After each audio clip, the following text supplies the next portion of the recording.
और जब भगवान कृष्ण जब उनके गुफा के अंदर प्रवेश करते हैं तो वहां पर जामवंत जी दिखाई देते हैं। भयंकर युद्ध छिड़ गया है। 1 दिन 2 दिन 3 दिन का नहीं, 28 दिनों तक जामवंत जी और भगवान कृष्ण का युद्ध चलता रहा। अब जामवंत जी की नस ढीली हो गई, शरीर पूरा ढीला हो गया। पता चल गया कि यह और कोई नहीं, ये मेरे रघुवर हैं। चरणों में गिर के कृष्ण जी गए तो मुझे विदित हो गया कि आप मेरे रघुवर हैं। भगवान कृष्ण कहते हैं आपकी बहुत इच्छा थी ना कि मुझसे युद्ध करने की। बोले कि हाँ प्रभु। जब राम और रावण का युद्ध हुआ तो राम की सेना ने, वानर सेना ने अनेक राक्षसों को मारा और रावण को मार दिया भगवान श्री राम ने। तो युद्ध समाप्त होने के बाद में भगवान राम सभी सेवकों से, सभी भक्तों से कहते हैं जिसको जो वर चाहिए वह ले लो मुझसे। सभी ने कुछ ना कुछ मांगा, किसी ने भक्ति मांगी, किसी ने ज्ञान मांगा, किसी ने वैराग्य मांगा, किसी ने शक्ति मांगा। जामवंत जी बूढ़े खड़े एक कोने में, तो जामवंत जी के सामने रघुवर कहते हैं कि बाबा आप भी हमसे कुछ मांगिए। जामवंत जी कहते हैं कि रावण की सेना में ऐसा कोई पराक्रमी नहीं था जिसके साथ में मैं युद्ध कर सकूं। जामवंत जी ने किसी के साथ युद्ध नहीं किया। रावण की सेना में ऐसा कोई पराक्रमी नहीं था जिसके साथ में मैं युद्ध कर सकूं। रावण जरूर पराक्रमी था, उसको आपने सल्टा दिया। तो और तो मुझे कुछ नहीं चाहिए हे रघुवर, मैं देखना चाहता हूं कि मेरे प्रभु की बाजुओं में कितनी ताकत है। 2 हाथ करने की इच्छा है, बाजू में थोड़ी खुजली चल रही है। रघुवर जामवंत जी के सामने हाथ जोड़ते हुए कहते हैं कि आप मेरे पिता के तुल्य हैं। पिता और पुत्र का युद्ध नहीं हो सकता। इतने जामवंत जी हाथ जोड़ लेते हैं, अरे भगवान इतनी बड़ी उपाधि मत दीजिए, मैं तो आपका सेवक हूं। तब भगवान कहते हैं कि अब आप सेवक हैं तो मैं आपका स्वामी हूं, और सेवक और स्वामी का भी युद्ध नहीं होता, ये मर्यादा के खिलाफ है। मैं अभी मर्यादा पुरुषोत्तम हूं, आपकी मनोकामना में द्वापर में जाकर पूरी कर दूंगा। तो इसलिए 28 दिन तक जामवंत जी के साथ में भगवान का युद्ध हुआ। जामवंत जी कहते हैं मणि लीजिए भगवान, और मणि के साथ साथ मेरी बेटी भी ले लीजिए। तो भगवान का यह दूसरा विवाह। मणि भगवान कृष्ण के पास में आ गई और 17 जी को ले जाकर जो सौंप दी कि आपने हमारे ऊपर में मिथ्या कलंक लगाया। 17 जी को बड़ा पश्चाताप हुआ, बहुत लज्जित हुआ मन में। भगवान के सामने हाथ जोड़कर कहता है भगवान आप इस मणि को भी रखिए और मेरे घर में जो पुत्री है उसका भी आप वर्ण कर दीजिए। भगवान कहते हैं मणि तो हम नहीं देंगे, अब आप अपनी पुत्री देना चाहते हैं तो पुत्री का हम वर्ण कर सकते हैं। इसलिए भगवान का तीसरा विवाह हुआ सत्यभामा के साथ में।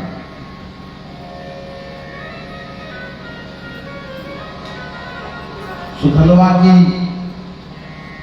कालिंदी के साथ में, जो कालिंदी कौन है? यमुना महारानी। यमुना महारानी के साथ में भी भगवान का विवाह होता है। मित्रवृंदा के साथ में विवाह होता है। भद्रा और लक्ष्मण, भगवान के ऐसे करके 8 विवाह हुए। एक भौमासुर नाम का राक्षस है जिसने पृथ्वी से जन्म लिया।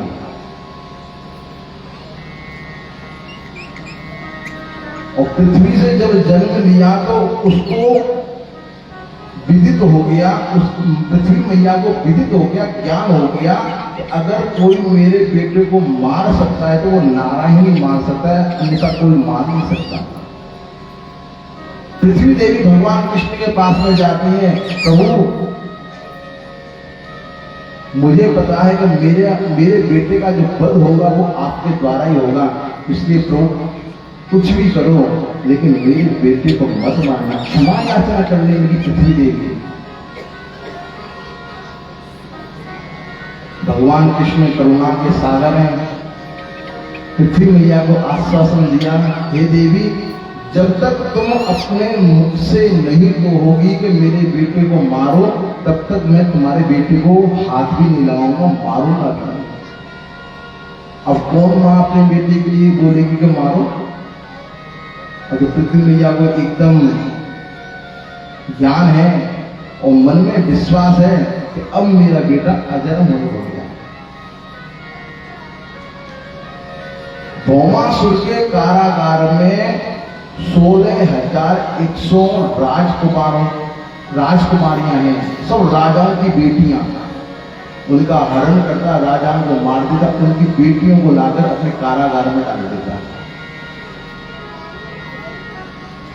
उसने निश्चय किया कि जब 1 लाख हो जाएंगी तो एक साथ में उनको वरण कर लूंगा। कारागार में डाल दिया, तड़पाता, तड़पण देता। अब पाप बढ़ता जा रहा है।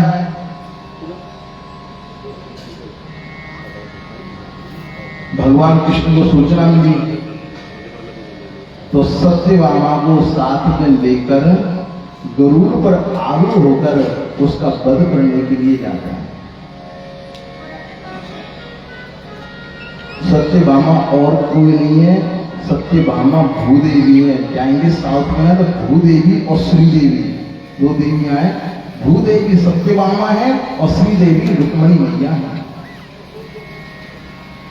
जब भौमासुर ने भगवान कृष्ण को देखा तो अनेक बाणों के द्वारा भगवान कृष्ण पर प्रहार करता रहता है, क्योंकि सत्यभामा पृथ्वी है।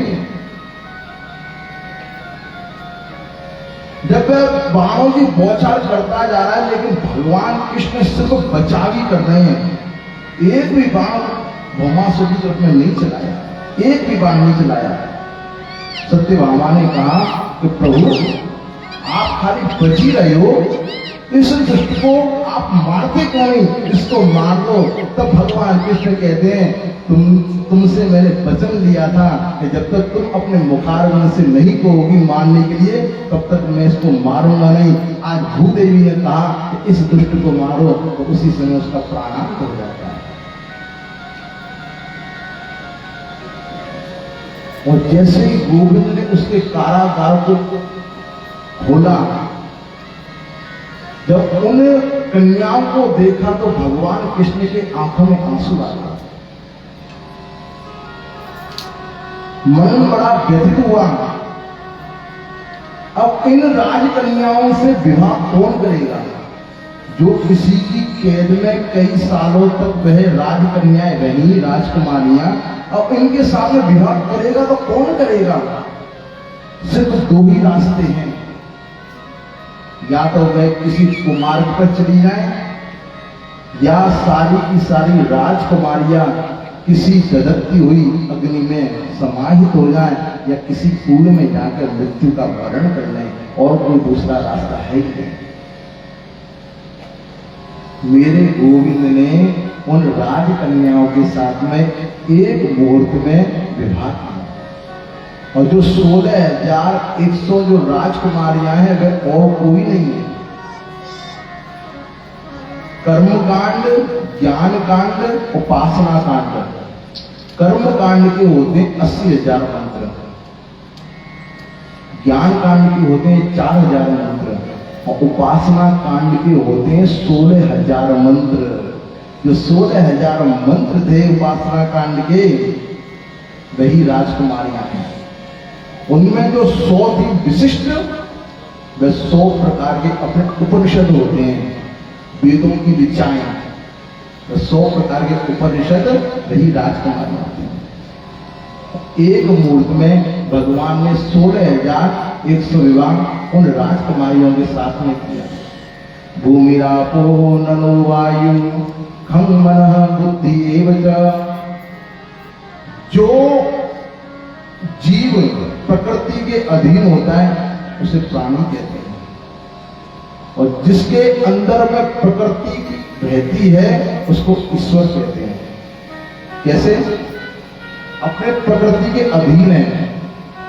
सूर्य का ताप लग रहा है शरीर पर तो अपने रोक नहीं सकते कि सूर्य को रुक जा, हमको गर्मी लग रही है, रोक पाएंगे? बरसात बरस रही है, मृगों को कहेंगे रुक जाओ? लेकिन भगवान में सामर्थ्य है, सूर्य का भी संबंध कर सकते हैं, मृगों को भी कह सकते रुक जा। तो जो 8 पटरानियां थी, वे 8 प्रकार की प्रकृति गीता में कहा है, भूमि रापो नलो वायु हम मन बुद्धि एव च। भूमि, जल, आकाश, वायु, अग्नि, मन, बुद्धि और अहंकार, ये 8 प्रकार की जो प्रकृति है वह भगवान की अष्ट पटरानियां हैं और कोई नहीं।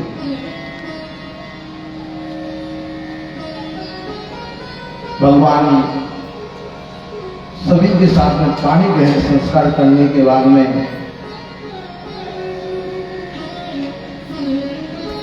भगवान जब अवंतिकापुरी में सुदामा से उनका जब मिलन हुआ तो सुदामा जी को कहा था, अरे भैया मित्र, कभी समय मिले तो मेरे पास जरूर आना।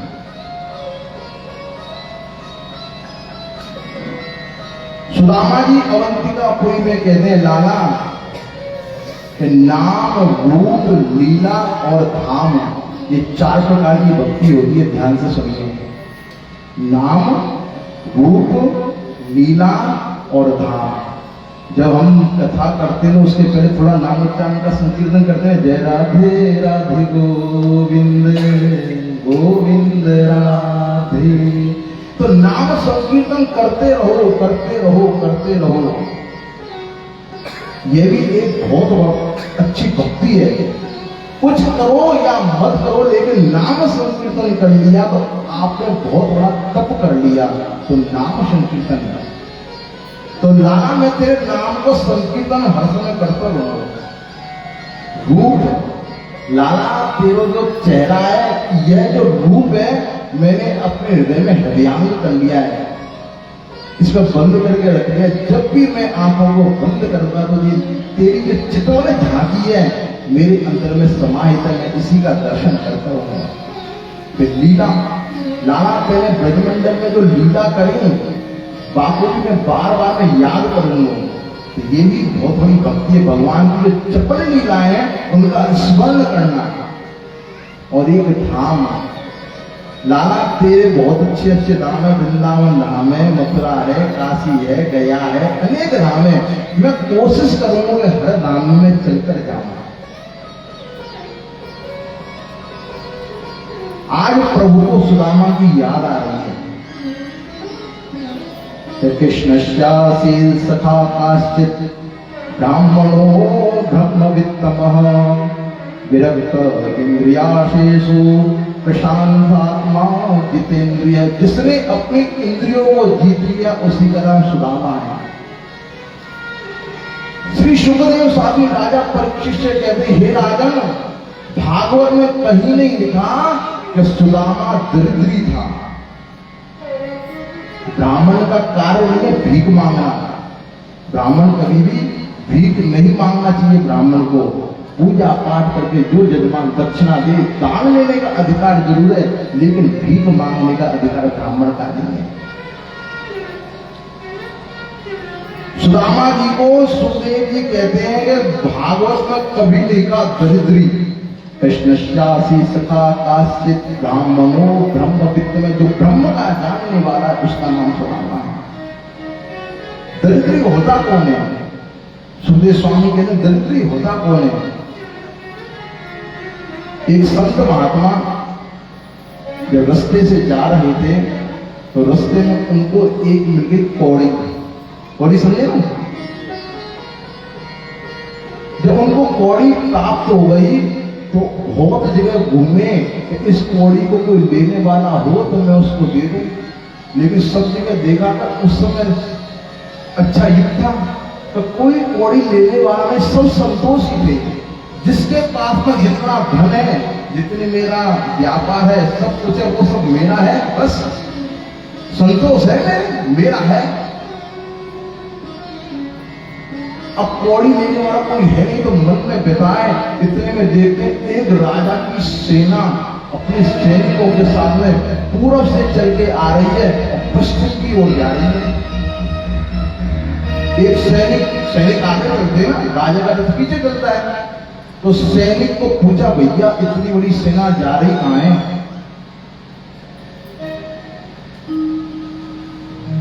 तो सैनिक कहता है कि हमारे राजा, जो पश्चिम का राजा है, वो थोड़ा कमजोर है बल में, सेना में, इसलिए उसके धन को लूटने के लिए जा रहे हैं। उसका जो भूमि है उस पर आधिपत्य करने के लिए जा रहे हैं। तो संत कहते हैं कि आपके राजा के पास में धन नहीं है, भूमि नहीं है, कुछ भी नहीं है क्या? बोले नहीं, हमारे राजा के पास में बहुत धन है, बहुत खजाना है, बहुत भूमि है, बहुत हाथी है, बहुत घोड़ा है, बहुत पशु है। तो बोले कि मिल गया। सारी सेना आगे निकली, रथ के सामने वो संत खड़े हो गए। राजा नीचे उतरा, बोले कि क्यों रास्ता रोका? बोले कि अपना हाथ आगे करो। राजा ने हाथ आगे किया तो अपने कमंडलों से उस कौड़ी को निकालकर उस राजा को समर्पित कर दिया। बोले ये क्या दे रहे हैं कि मैंने इससे बड़ा कोई दरिद्री नहीं देखा। अपना है उसमें दिल को संतोष नहीं, दूसरे का है इसलिए तो उसको, तुझसे बड़ा मैंने कोई दरिद्री देखा ही नहीं। राजा को बड़ा पश्चाताप हुआ, अगर मैं उसके घर से उसकी बहन बेटी को लेकर आया, उसके धन को दिया, उसकी भूमि को लिया, तो मैं तो जरूर सुख भोग सकता हूं, लेकिन मेरी आने वाली पीढ़ी जो है वो दुखी होगी, दुखी होगी, दुखी होगी। तो ब्राह्मण सुदामा गरीब जरूर है, लेकिन दरिद्री नहीं है। गरीब हो सकता है प्राणी, लेकिन दरिद्री का परिभाषा यही है कि सब कुछ है मेरा, लेकिन दूसरे का नजर लगा के रखता है। सुदामा का स्वरूप कैसा है? एकदम पतला शरीर, कोई छोटा सा बच्चा भी उनके शरीर की हड्डियों को गिन सकता है।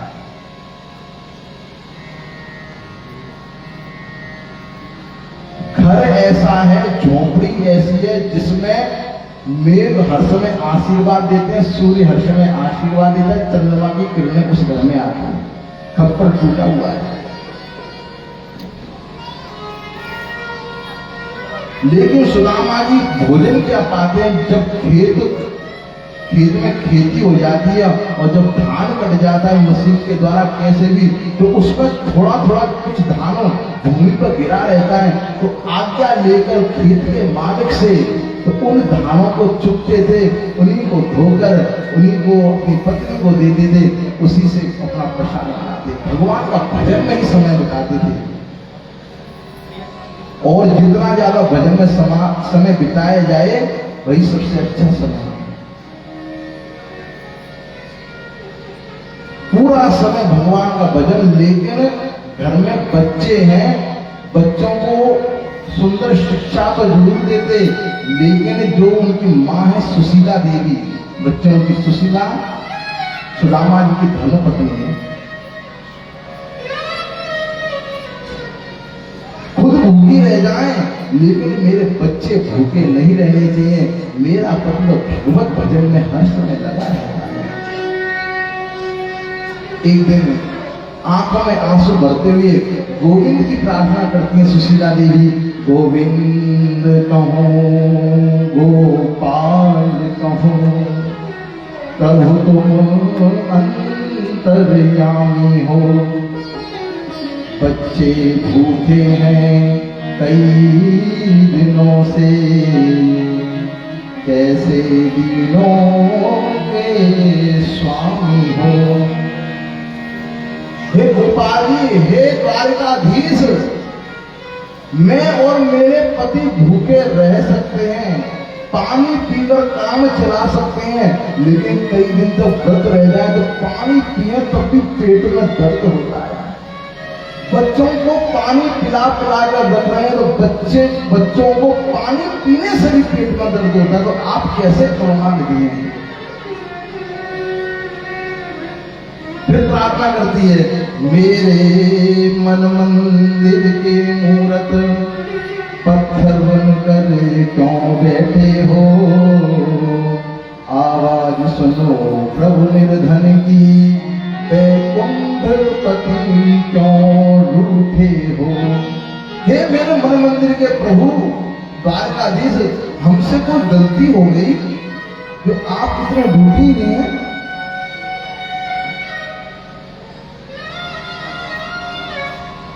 करुणा क्रंदन करती है।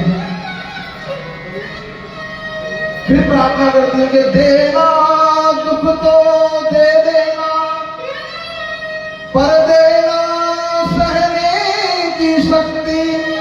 हे प्रभु, दुख से मैं घबराती नहीं, ना मेरा स्वामी घबराता है दुख से, पर उसको सहन करने की जो शक्ति है वो तो दो। फिर तो और ज्यादा रोती हुई कहती है, हे प्रभु, एक मास दो पाठ में तो एकादशी होई। एक महीने में 2 एकादशी होती तो लोग उस एकादशी का व्रत करते हैं। तो देखिए व्रत कैसा है, बताया था पहले भी, अल्पाहार, हो सके तो गाय का दूध पीकर उस व्रत को करो, और लेने की कोई आवश्यकता है ही नहीं। कोई ये नहीं कि बिस्तर पकड़ लेंगे। देखो अब करके देखो मेरे कहने से, अब एकादशी का व्रत कर रहे हैं तो गौ माता का दूध पियो और भगवान का भजन करो, शरीर पूर्ण रूप से स्वस्थ हो जाएगा। मैं लिख कर दे रहा हूं, नमक वगैरह कुछ खाना नहीं है। एक बार करके देखो, 15 दिन में एक बार आती है। तो सुशीला कहती है, एक मास 2 पाठ में 2 एकादशी होए, मेरे घर गोपाल जी रोज एकादशी होए। हे गोपाल जी, एकादशी मतलब कुछ भी ना खाना ना पीना, लेकिन मेरे घर में तो रोज ही एकादशी है रही है। हे करुणा निधान, हे दया के सागर, हमसे ऐसी क्या गलती हो गई? सुदामा जी को कहा कि आपके जो मित्र हैं वो द्वारकाधीश हैं, क्या आपका मन नहीं करता उनसे मिलने के लिए? सुदामा जी कहते हैं, मन तो बहुत करता है मेरा, जाऊंगा। बोलती है कि वह बहुत धनवान है, द्वारकाधीश है, आप जाएंगे तो आप उनके मित्र हैं, आप जो मांगेंगे प्राप्त हो जाएगा। सुदामा जी कहते, अब तो मैं बिल्कुल भी नहीं जानता, तुमने जो शब्द कहे, जो मांगना चाहोगे, तुम्हारी इच्छा धन की है, मैं मेरे मित्र के पास में जाऊं और उस धन की लालसा में जाऊं? तुम कहती दर्शन करने के लिए जाओ तो मैं चला जाता, लेकिन धन की लालसा देकर मैं मेरे मित्र के घर नहीं जा सकता। सुशीला कहती, आप जाइए, सिर्फ दर्शन करके ही जाइए, करने के लिए जाइए, क्योंकि वो अंतर्यामी है, सब कुछ समझ जाए। तो पत्नी को समझाते हैं, देख भाग्यवान, गुरु के घर, मित्र के घर और राजा के घर कभी भी खाली हाथ नहीं जाना चाहिए। गुरु, मित्र और राजा,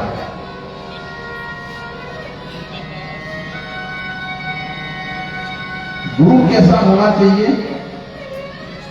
आपको पहले भी 2 बार बता चुका हूं, जो हमारे अज्ञान रूपी अंधकार को मिटाए। गुरु मतलब गुरु, जो हमारे अंधकार रूपी अज्ञान को नष्ट करे, उसी को गुरु कहते हैं। हमको भी बहुत जन कहते हैं कि दीक्षा दे दीजिए। हम कहते हैं भैया अगर कोई मांसाहारी व्यक्ति है हम उसको दीक्षा देते ही नहीं है। हरे कृष्ण। अगर शुद्ध शाकाहारी हो तो दीक्षा दे दो। तो ऐसे तो हर किसी को दीक्षा भी नहीं देनी चाहिए। गुरु का भी कर्तव्य है, जैसे शिष्य का कर्तव्य है कि गुरु की पहचान करे, वैसे गुरु का भी कर्तव्य है ये शिष्य पात्र बनने के लायक है या नहीं है। सुदामा जी कहते हैं कि गुरु, मित्र और राजा के यहाँ कभी खाली हाथ नहीं जाना चाहिए। सुशीला जी कहती हैं नाथ जाओ चले द्वारिका को, नगर में पुजारा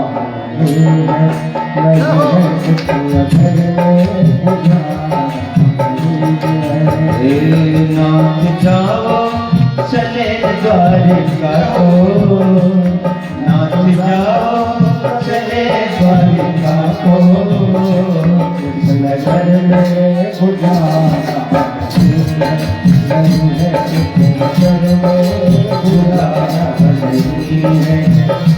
नाथ जाओ चले द्वारिका को, इस नगर में गुजारा नहीं है। नाथ जाओ चले द्वारिका को, इस नगर में गुजारा नहीं है। दूर कर देंगे दूर कर देंगे दुख मुरली वाले, दूर कर देंगे दुख मुरली वाले।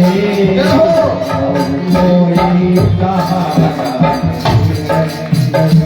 और कोई सहारा।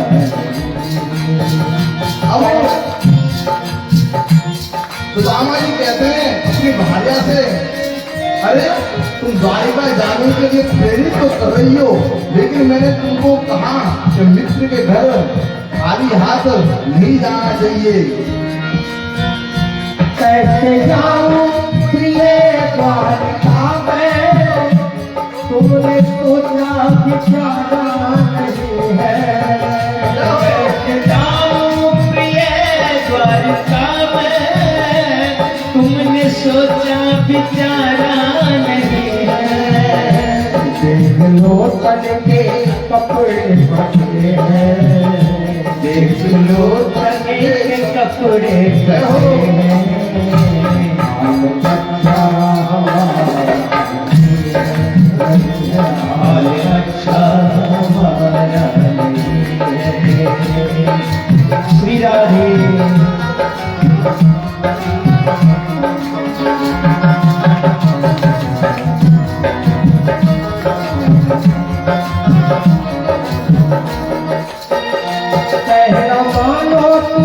स्वामी हमारी मित्रता है प्रभु से तुम्हारी।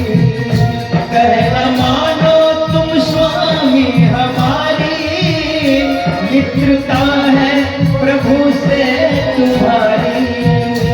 कहना मानो तुम स्वामी हमारी, मित्रता है प्रभु से तुम्हारी। कहना मानो तुम स्वामी हमारी, मित्रता है प्रभु से तुम्हारी। देख लो तुम मुसीबत में किसने, देख लो तुम मुसीबत में किसने, मुरली वाले को पुकारा, मुरली वाले को पुकारा नहीं है। देख लो तुम मुसीबत में किसने, देख लो मुसीबत में किसने, मुरली वाले को पुकारा नहीं है। नहीं है मुरली वाले को पुकारा नहीं है। नहीं है मुरली वाले को पुकारा नहीं है। नहीं है मुरली वाले को पुकारा नहीं है। तो सुशीला कहती है कि उसकी बिल्कुल भी चिंता मत करो। मित्र के अगर खाने नहीं जाना चाहिए ना, उसकी आप चिंता मत करो, मैं कुछ ना कुछ व्यवस्था कर दूंगी। अगर सुशीला किसी सेठ जी के यहाँ पर जाके कहती कि मेरा पति परदेश जा रहा है, भगवान से मिलने के लिए जा रहा है, तो कुछ सामग्री मुझे दे दो, तो बोरी की बोरी अनाज आ जाती है। मांगा नहीं ना किसी से कि खाने के लिए मांग रहे नहीं, इसलिए भगवान को भी विदित करवाना है। तो 5 घर से 5 तरह के चावल लेके आया।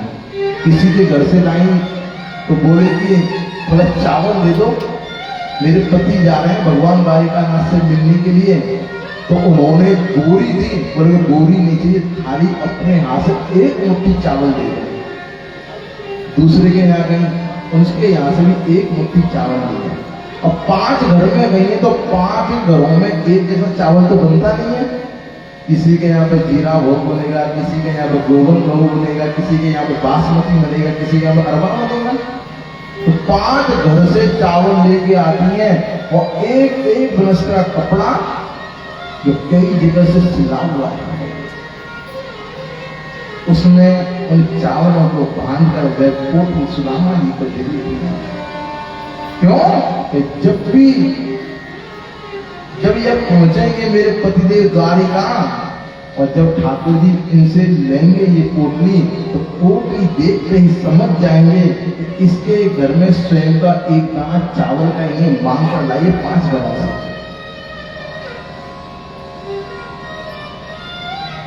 अब बैलगाड़ी से जाए, किसी भी वाहन के द्वारा जाए जो इतना पैसा है नहीं, तो पैदल चलते चलते चलते चलते 3 महीना हो गया। तो दुख में तड़पो मत, दुख में तड़पो मती, सुख में फूलो मती,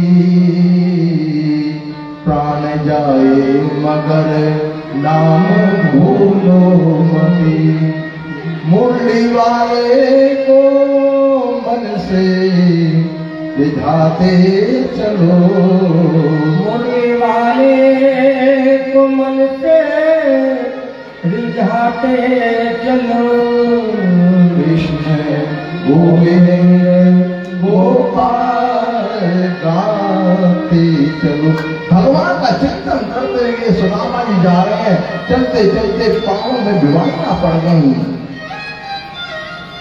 एक धोती पहन तक किया, उसी को आधा पैर तक का इस आदि को कंधे पे लगा रखा है। टूटी सी एक लाठी या फूटा सा एक लोटा है, पांव में पादुका नहीं है। चलते चलते शरीर थक गया। एक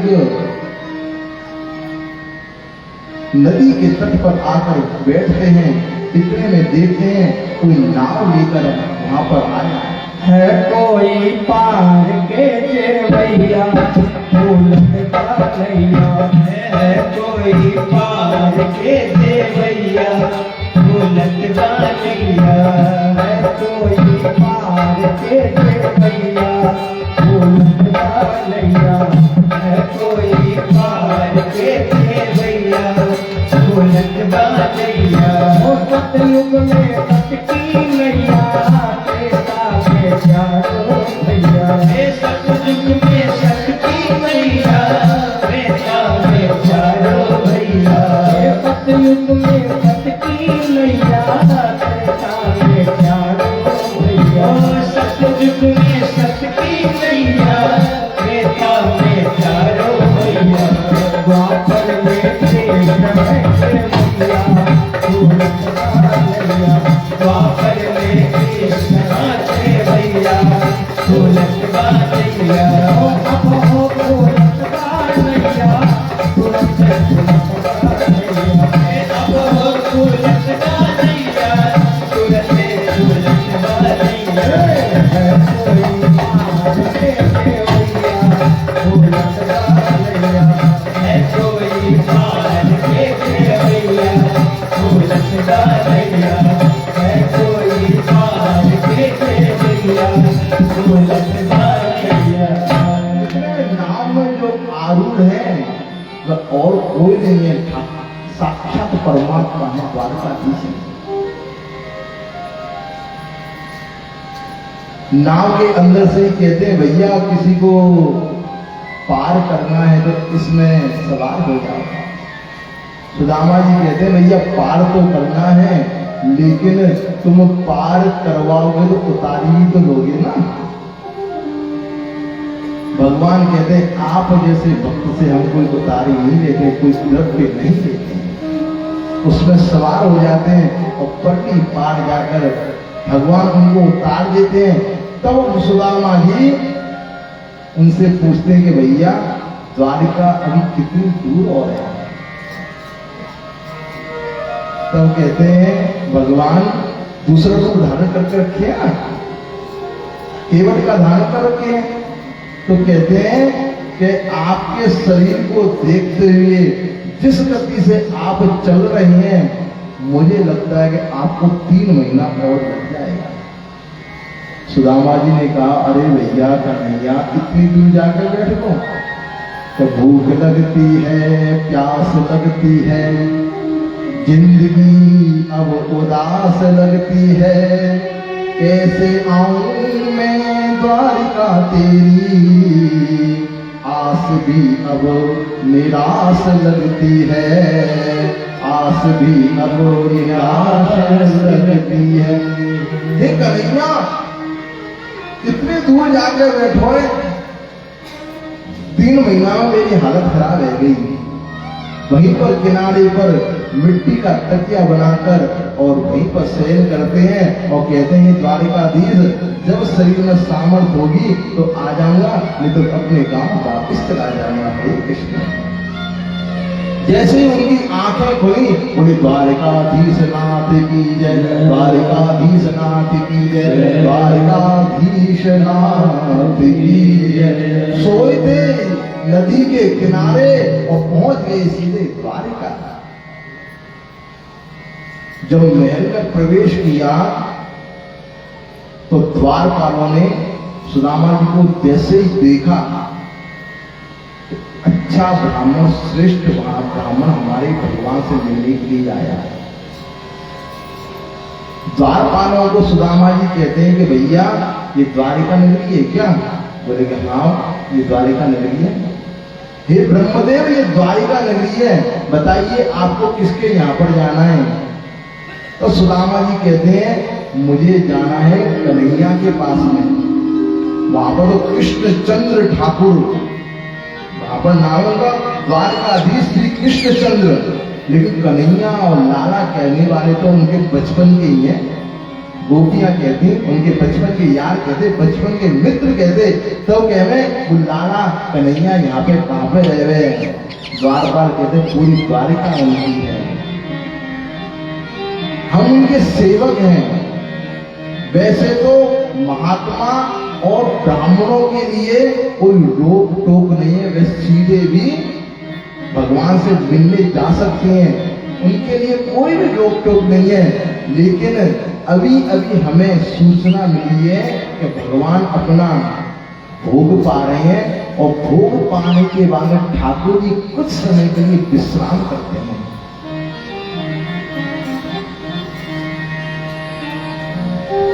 सुदामा जी द्वारपालों को कहते हैं भैया जाके देख ले, अगर विश्राम ना करो तो मेरी उनसे थोड़ी मुलाकात करवा दे, मुलाकात भी ना करवा सके तो कोई ऐसी जगह ले जा जहाँ पे मैं खाली बाबू खिड़की से दर्शन कर सकूं। अदना का एक यार तिहार, अदना का एक यार तिहार, आयो कृष्ण कन्हैया,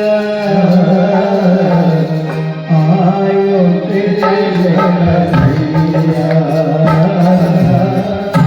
आयो कृष्ण कन्हैया।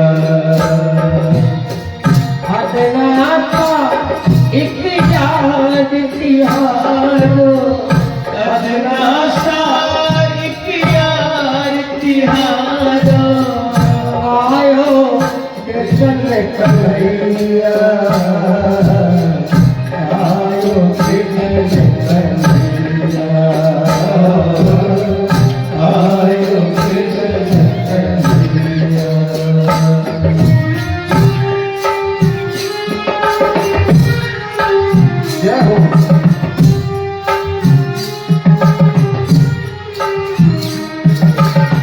कह देना एक गरीब ब्राह्मण साथ तेरे जो खेला, कह देना एक गरीब ब्राह्मण साथ तेरे जो खेला, तन के कपड़े फटे हुए हैं पास नहीं है तेरा, तन के कपड़े फटे हुए हैं पास नहीं कोई तेरा। सुन लो विनती हमारी, सुन लो विनती हमारी, सुन लो बंसी बजैया, आयो के कन्हैया, आयो कृष्ण कन्हैया। श्री राधे।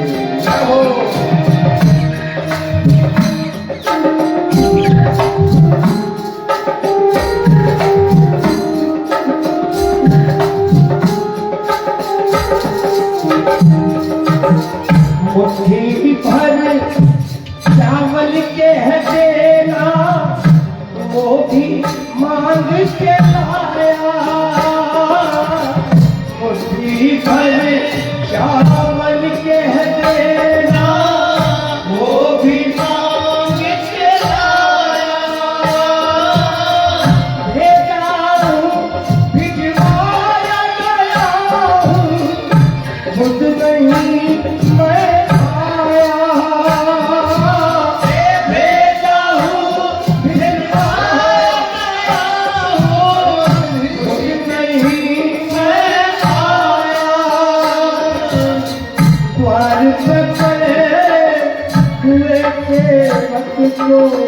द्वार पकड़े हुए दे दो अपनी भैया, आयो कृष्ण कन्हैया, आयो कृष्ण कन्हैया।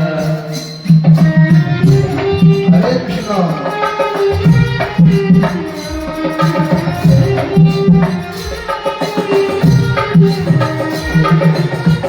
ये भी कहना भूख के मारे सूख गई है काया, ये भी कहना भूख के मारे सूख गई है काया, हाल हुआ बेहाल हमारा तुझको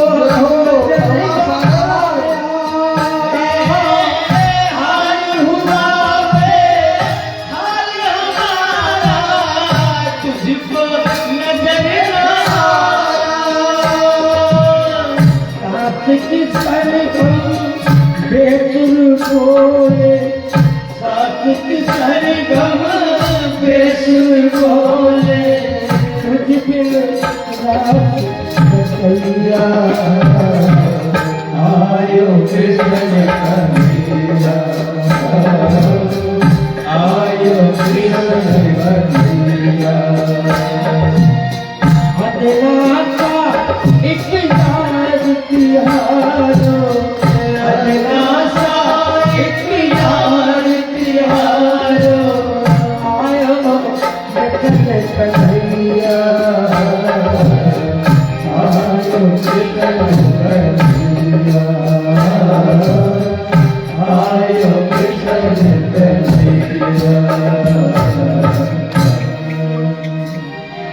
द्वारपालों ने कहा कि आप बिल्कुल भी चिंता ना करें, अभी आपका जो संदेश है हम द्वारकाधीश को दे देते हैं। दौड़ी दौड़ी देवी जाते हैं, भगवान अभी भोजन पाकर अपने हाथों को धोकर सिंहासन पर बैठे ही थे और विश्राम करने जाने वाले थे। इतने में द्वारपाल आते हैं कि भगवान भगवान आपके कार्य में व्यवधान करने की हम धृष्टता कर रहे हैं, हमें क्षमा करना। लेकिन हम जिस दिव्य पुरुष को द्वार पर देख कर आए हैं,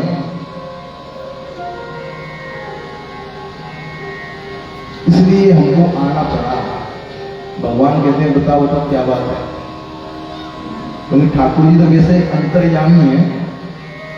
तो द्वारपाल कहते हैं शीश प्रगान जगा तन पे प्रभु जान को अहलू बसे कही ग्रामा धोती फटी सिकटी दुपटी अरु पायो पान नहीं शाम द्वार खड़ो द्विज दुर्बल एक रयो चकिसो वसुधा अभिनामा पूछत दीन दयाल को धाम।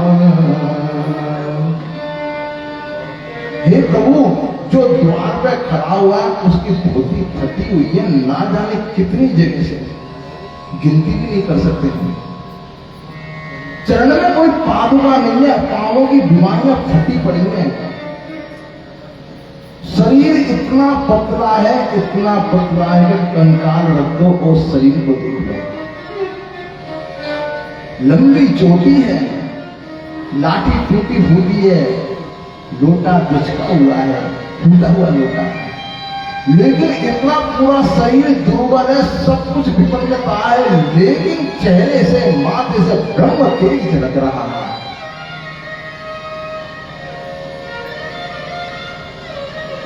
आपका नाम पुकार रहा है बचपन का। पूछत दीन दयालु को धाम बतावत आपनो नाम सुदामा बतावत आपनो नाम सुदामा। भगवान ने जैसे ही नाम सुना सुदामा, तत्क्षण उस सिंहासन से नीचे कूद गए। और जैसे ही कूदे तो कूदते वक्त उनका जो उत्तरीय अवस्था वो पृथ्वी पर गिर गया। पृथ्वी कंपायमान होने लगी कि आज ब्रह्मांड का नायक कितनी तेजी से क्यों कूदा, मुझे कहीं प्रलयकारी समुद्र में समाहित ना होना पड़े। अपने दुपट्टे को उठाते हुए कहा कि पृथ्वी देवी शांत हो, मैं मेरे मित्र से मिलने के लिए जा रहा हूँ। द्वार पर जाना है तो 7 डोरी पार करके जाना पड़ेगा। तपती हुई बालू में भगवान ने पादुका को नहीं पहना, एक डोरी पार किया। मंत्री महामंत्री पीछे भागे, अरे क्या हुआ, ऐसा कौन आ गया द्वार पर जिसके लिए भगवान नंगे पांव दौड़ रहे हैं। जय विजय ने कहा कि हमने कहा उनसे स्पेन संदेश दिया कि कोई द्वार पर ब्राह्मण देवता आया है।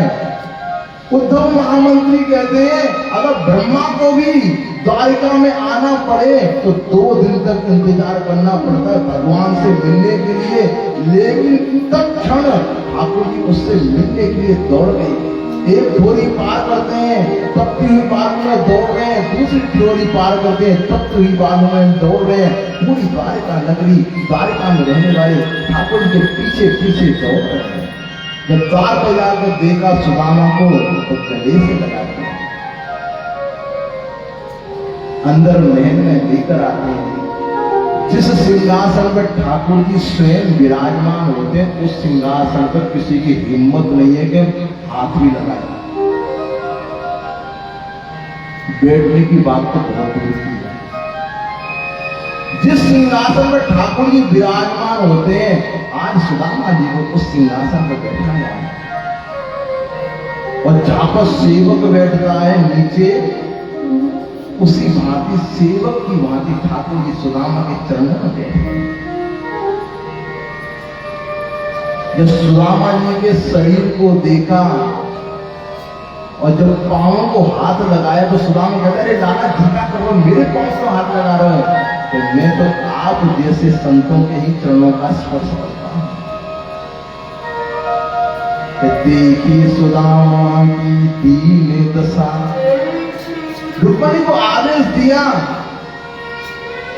कि मेरे घर में एक विप्रदेव महात्मा पधारा है, जल्दी से जल्दी कहा कि न विप्रपादो दगदमानी न वेद शास्त्र ध्वनिगर्जितानि स्वाहा स्वधाता विवर्जितानि श्मशान तुल्यानि गृहाणितानि। जिस घर में विप्रों का पांव नहीं धोया जाता वह घर श्मशान के बराबर बताया गया है। अरे रुक्मणी देवी जल्दी जाओ, अरे सत्यभामा परात लेकर आओ, अरे जामुनों कुछ लेकर आओ, भक्ति का मैं पांव पहुंचूंगा। रुक्मणी मैया ने पानी लाने में कुछ विलंब कर दिया और देखी सुदामा की दीन दशा, करुणा करके करुणा निधि रोए। और जैसे ही पानी लेके आई, पानी परात को हाथ छुओ नहीं, नैनन के जल से पग धोए, नैनन के जल से पग धोए। ठाकुर जी ने इसमें अश्रुपात किया, इतने आंसू निकले कि आंसुओं से उस ब्रह्मदेव का उस ब्राह्मण के पांव को प्रक्षालन कर दिया। जब ठाकुर जी रो रहे तो सुदामा जी के अंदर में इतनी करुणा आ गई, वह भी रोना चाहते हैं, द्रवीभूत होना चाहते हैं, लेकिन रोए नहीं। राजा परीक्षित पूछते हैं सुखदेव स्वामी से क्यों नहीं रोए? इसलिए नहीं रोए, अपने आंसुओं को अंदर में पी गए। अगर मैं यथासंभव इसके सामने रो गया तो सारी प्रजा समझेगी रो रहा है तो कुछ मांगने के लिए ही आया। अपने आंसुओं को अंदर ही अंदर पी गई। अब थोड़ा भगवान सुदामा जी के साथ में हास्य विनोद करते हैं कि भैया आप कहते थे कि मैं विवाह नहीं करूंगा, विवाह नहीं करूंगा, तो आपका विवाह हुआ या नहीं हुआ?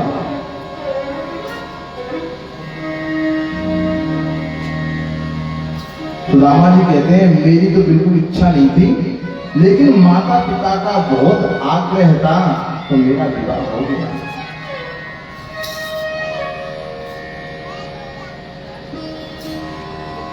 तो आपका विवाह हो गया तो हमको तो निमंत्रण नहीं भेजा आपने।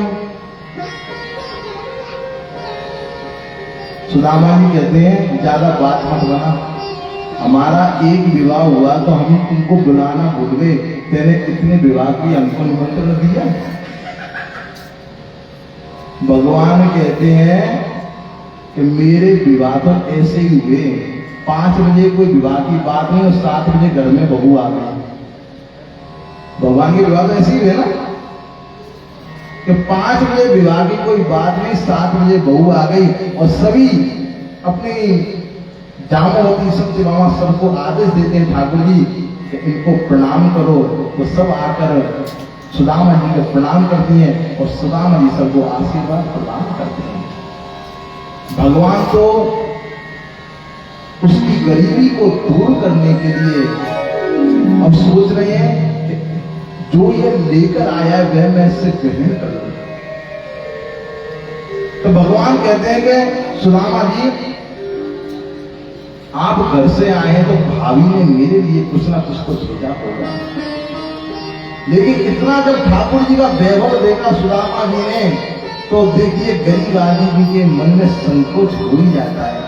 इतनी बड़ी प्रजा, इतना बड़ा प्रासाद, इतना वैभव, मैं इसके सामने अगर अपनी पोटली दूंगा तो प्रजा क्या सोचेगी? मेरा कन्हैया तो समझ जाएगा, लेकिन प्रजा के मन में जाने क्या होगा। पोटली को देना नहीं चाहते, भगवान मांग रहे हैं कि मेरी भाभी ने भेजा है तो क्या भेजा है बताओ। लेकिन सुदामा जी बातों को बदल रहे हैं कि लाला अपने जब विद्यालय में खेलते थे तो तुम बड़ा उदम करते थे, मैं एकदम सीधा रहता था, तो तुमको याद है बचपन की बात? जब पुराने मित्र मिलते हैं कई दिनों के बाद में बचपन की वार्ताओं को याद करते हैं। तेरे को याद है ना? भगवान कहते हैं हमको सब कुछ याद है, पहले ये बताओ कि भाभी ने भेजा क्या है। अरे लाला तुम ना भाभी के पीछे पड़ गए हो। तेरे को याद है अपने जंगल में लकड़ी काटने के लिए गए, ये किया वो किया। भगवान कहने बातों को मत बदलो, जो भाभी ने दिया है वो मुझे दो। सुदामा जी कहते हैं बहुत जिद पकड़ो लाला, अभी मैं तेरी पोल पट्टी खोल दूंगा सबके सामने। भगवान कहते हैं क्या पोल पट्टी खोलोगे? कि मैं अभी बता दूंगा उनको, जो तुम्हारा आज सम्राट है ना द्वारिकाधीश राजा, ये पहले गोकुल की नगरी में ना नंगे घूमते और गोपियों से कहते अरे गोपी कोई काम हो तो बताओ। तो गोपियां कहती लाला हमारे माखन में चींटी लग गई है, इनको थोड़ा सा बीन दे, उनको हटा दे और जाके बदले में हम तुमको थोड़ा सा माखन देंगी। तो ये काम करते थे तो गोपियों को मक्खन से चींटियों को हटाते, उसके बदले में थोड़ा मक्खन लेते। सुदामा जी वार्ता कर रहे हैं, कन्हैया जी कह रहे हैं कि जिनको आप बता रही हो ना, इन्हीं लीलाओं के कारण ये हमसे विवाह करने के लिए आतुर हुए हैं। मेरी लीलाओं के कारण ही इतने सारे मेरे विवाह हुए हैं। बगल उठी हुई थी, भगवान समझ के सुदामा जी देंगे तो नहीं, और हाथ आगे बढ़ा के उनकी बगल में जो पोटली लगी हुई थी उसको ग्रहण कर देते हैं। और जैसे ही करुणा सागर ने, करुणा निधि ने उस पोटली को चारों तरफ से देखा तो समझ गए कि इसके घर में एक ही वस्त्र साबुत है। जैसे पोटली को देखा तो करुणा सागर के नेत्रों से करुणा का आंसू निकल गया। अरे मेरा मित्र ब्रह्म तेज इसके मस्तिष्क पे झलक रहा है, लेकिन कभी किसी के द्वार पर मांगने के लिए नहीं गया। आज इसके घर में एक चावल का दाना भी नहीं है। आप देखा ना, चावल देखा, एक मुट्ठी चावल को लिया, अपने मुखारबिंद में धारण कर दिया और मन ही मन कहा जो स्वर्ग का वैभव है वह सुदामा को प्राप्त हो। दूसरी मुट्ठी में चावल को ग्रहण किया और दूसरी मुट्ठी का चावल जैसे अपने मुखारबिंद में रखा और कहा कि जितना पृथ्वी का वैभव है तो पूरा का पूरा सुदामा को प्राप्त हो। तीसरी मुट्ठी जैसे मुखारबिंद में डालना चाह रही है, रुक्मणी मैया ने हाथ पकड़ लिया और मनी मन कहती है बड़े ब्राह्मण के ऊपर में उदार हो रहे हैं? भूल गए ब्राह्मण आपकी छाती में लात मारी थी, ब्राह्मण ने, ध्रुव जी महाराज ने मारी थी ना, पादक प्रहार किया था, भूल गए ब्राह्मण को? मनी मन ठाकुर जी कहते हैं वो ब्राह्मण ही था जो तुम्हारा प्रेम पत्र लेकर मेरे द्वार पर आया था। अगर ब्राह्मण दे तो वो प्रेम पत्र लेकर नहीं आता तो तुम हमारी पटरानी नहीं बनती। उस ब्राह्मण के कारण तो हमारे घर में हो। लेकिन सबके सामने रुक्मणी मैया कहती है प्रभु कच्चे चावल ज्यादा खाएंगे तो पेट में दर्द हो जाएगा। सुदामा जी ने कहा सही बोल रही है रुक्मणी, कोई कच्चे चावल खाए जाते हैं? भगवान ने सुदामा जी के लिए 56 भोग तैयार करवाए, बड़ी सी चांदी की थाली में। जैसे ही अपनी चमकती हुई थाली में भोग को देखा और जैसे ही अपना चेहरा उस थाली में प्रतिबिंब दिखाई दिया, सुदामा ने कहा कि लाला मोकू तो रूखी सूखी खावे की आदत है, ये मेवा मिष्टान मेरा शरीर ग्रहण नहीं करे, इसलिए नहीं खाया। मैं यहाँ पर खाऊं 56 भोग और मेरे बच्चे भूखे हैं घर पर, मैं तो रूखी सूखी खावे आ रहा हूं। भगवान कहते हैं मेरा प्रसाद समझ के इसको ग्रहण करो। भागवत में कहते हैं कि सुदामा जी एक रात्रि से ज्यादा द्वारिका में रुके नहीं। भगवान ने क्या दिया सुदामा को भी पता नहीं, न किसी प्रजा को पता। जिस वेश में गए थे सुदामा नदी, फटे हुए वस्त्र जैसी लाठी जैसा लोटा, जिस वस्त्र में सुदामा जी द्वारिका गए उन्हीं वस्त्रों से वापिस जा रहे हैं अपनी नगरी। कोई समझे कि नए वस्त्रों को धारण करवा के भेजा, अगर वह धारण करवाते भगवान तभी वे धारण नहीं करते। पैदल आए तो पैदल ही वापिस जा रहे हैं। 6 महीना आने में लगा और 6 महीना जाने में लगा। जब अपने नगरी में पहुंचे तो देखा वहां पर कि जहां पर उनकी झोपड़ी थी वहां पर एक सोने का महल खड़ा हो गया है।